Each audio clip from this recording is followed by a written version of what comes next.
En cette journée internationale des peuples autochtones, l'avenir de ces derniers semble peu à peu s'assombrir, car leurs territoires sont en danger. En Amazonie, au Brésil, le gouvernement de Jair Bolsonaro préconise la libéralisation des lois environnementales pour permettre l'exploitation économique de l'environnement. Il a même dernièrement nié l'avancée de la déforestation dans les zones protégées. Pour les défenseurs de ces peuples, les politiques de l'exécutif brésilien contribuent, parfois littéralement, à l'extermination des communautés autochtones. Pour moi, c'est le néofascisme qui est arrivé au Brésil. Et cette politique qu'il crée est une politique d'extermination, de génocide.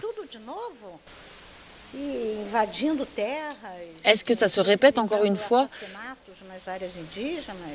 Pour moi, le gouvernement Bolsonaro est un gouvernement génocidaire.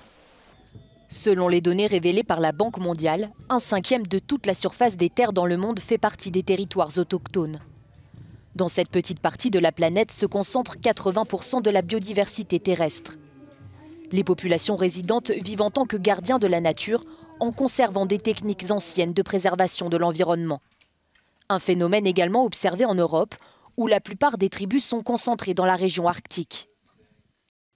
Federica Mogherini met toutefois en garde contre la pauvreté, la violence et les effets disproportionnés de la crise climatique à laquelle les communautés sont soumises. Dans une déclaration, la chef de la diplomatie européenne a réitéré l'engagement de l'Union à promouvoir et à défendre les langues et cultures autochtones. Toutes les 2 semaines, une langue indigène disparaît dans le monde. Aujourd'hui, plus de 90 pays abritent environ 370 millions de personnes appartenant à des tribus autochtones. Les Nations Unies ont mis en garde contre les menaces qui pèsent sur ces populations.